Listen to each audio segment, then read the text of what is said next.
Baik, Assalamualaikum warahmatullahi wabarakatuh. Perkenalkan, nama saya Trutami Abuka. Saya dari jurusan Manajemen Pendidikan, Fakultas Ilmu Pendidikan, dengan NIM 131420087. Baiklah, di sini saya akan menjelaskan dengan judul materi Hakikat Profesi Kependidikan. 1. Pendahuluan. Adapun latar belakang, profesi menunjuk kepada suatu pekerjaan oleh pelaku agar dasar suatu janji publik yang sumpah bahwa mereka akan menjalankan tugas sebagaimana mestinya. Seorang dikatakan profesional jika orang tersebut dapat mengerjakan suatu pekerjaan dengan baik dan dapat memuaskan orang lain. Melakukan sesuatu sebagai pekerja pokok bukan sekedar mengisi waktu luang, dan pekerja tersebut menjadi sumber penghasilan kehidupan yang memerlukan keahlian, kemahiran, dan kecakapan.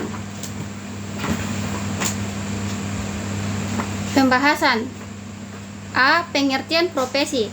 Istilah profesi sudah cukup dikenal oleh semua pihak yang senantiasa melekat pada guru, karena tugas guru sesungguhnya merupakan suatu jabatan profesional. Profesi adalah suatu pekerjaan yang dalam melaksanakan tugasnya menuntut keahlian atau ekspektasi, menggunakan teknik-teknik ilmiah serta dedikasi yang tinggi. Keahlian diperoleh dari lembaga pendidikan yang khusus diperuntukkan untuk itu dengan kurikulum yang dapat dipertanggungjawabkan. Adapun ciri-ciri profesi yaitu: yang pertama, standar untuk kerja. Kedua, lembaga pendidikan khusus untuk menghasilkan pelaku profesi tersebut dengan standar kualitas akademik yang bertanggung jawab. 3. Organisasi profesi. 4. Etika dan kode etik profesi. 5. Sistem imbalan. Dan yang terakhir, pengakuan masyarakat. Profesi adalah kemampuan melakukan pekerjaan sesuai dengan keahlian yang pengabdiannya dari kepada pihak lain. Profesionalisme adalah sebutan yang mengacu kepada sikap mental dalam bentuk komitmen dari para anggota suatu profesi untuk senantiasa mewujudkan dan meningkatkan kualitas profesionalnya. Profesionalitas adalah suatu sebutan terhadap kualitas para anggota suatu profesi terhadap profesinya, serta derajat pengetahuan dan keahlian yang mereka miliki untuk dapat melakukan tugas-tugasnya. Profesionalisasi adalah suatu proses menuju kepada perwujudan dan peningkatan profesi dalam mencapai suatu kriteria yang sesuai dengan standar yang telah ditetapkan. B. Jenis-jenis profesi kependidikan. Jenis profesi dalam bidang kependidikan dibagi menjadi dua, yaitu tenaga pendidik dan tenaga kependidikan. Yang pertama ada tenaga pendidik, yaitu tenaga kependidikan yang berpartisipasi dalam penyelenggaraan pendidikan dengan tugas khusus sebagai profesi pendidik atau pengajar. Macam-macam tenaga pendidik antara lain ada guru, dosen, tutor, konselor, dan ustadz. Menurut Undang-Undang Nomor 14 Tahun 2005 tentang guru dan dosen, pasal 10 ayat 1, kompetensi guru meliputi kompetensi pedagogik, kompetensi kepribadian, kompetensi sosial, dan kompetensi profesional yang diperoleh melalui pendidikan profesi. C. Syarat-syarat profesi kependidikan. Khusus untuk jabatan guru sebenarnya sudah ada yang mencoba menyusunnya, misalnya National Education Associations atau NEA dalam kurung 1948 menyertakan kriteria dalam bentuk: yang pertama, jabatan yang melibatkan kegiatan intelektual. Kedua, jabatan yang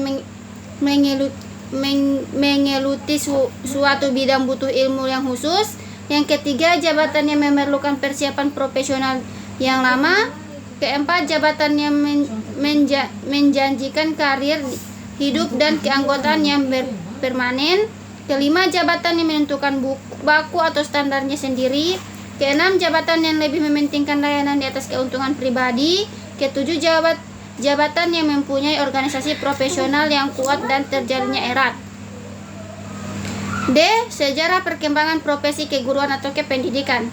Perkembangan profesi keguruan, kalau kita ikuti perkembangan profesi keguruan Indonesia, jelas bahwa pada mulanya guru-guru Indonesia guru-guru di Indonesia diangkat dari orang-orang yang tidak berpendidikan khusus untuk mengaku jabatan guru. Dalam bukunya Sejarah Pendidikan Indonesia Nation 1987, sejarah jelas melukiskan perkembangan guru di Indonesia. Pada mulanya, guru diangkat dari orang-orang yang tidak memiliki pendidikan, khususnya yang ditambah dengan orang-orang yang lulus dari sekolah. Guru yang pertama kali didirikan di Solo atau tahun 1852. Karena mendesaknya keperluan guru, maka pemerintah Hindia Belanda mengangkat 5 macam guru, yaitu yang pertama, guru lulusan sekolah guru dianggap sebagai guru yang berwenang penuh. Guru yang bukan sekolah guru tetapi lulus ujian yang diadakan untuk menjadi guru. Yang ketiga, guru bantu, yakni yang lulus ujian guru bantu. Keempat, guru yang dimagangkan kepada seorang guru atau senior yang merupakan calon guru. Dan yang terakhir, guru yang diangkat karena keadaan yang sangat mendesak yang berasal dari warga pernah mengecap pendidikan. Penutup. Yang A. Kesimpulan. Dari pembahasan pada bab sebelumnya, maka dapat diambil kesimpulan, yaitu profesi merupakan suatu pekerjaan yang mengandalkan keterampilan dan keahlian khusus yang didapatkan pada pekerjaan sebelumnya. Profesi adalah pekerjaan yang membutuhkan pelatih dan penguasaan terhadap suatu pengertian khusus. Suatu profesi biasanya memiliki asosiasi profesi. Dilihat dari sejarah, pada awalnya orang-orang diangkat menjadi guru belum berpendidikan khusus keguruan, dan secara perlahan-lahan tenaga guru ditambah dengan mengangkat diri dari lulusan guru yang pertama kali didirikan oleh di Solo pada tahun 1852 karena kebutuhan penambahan sejumlah guru yang semakin mendesak. B. Saran.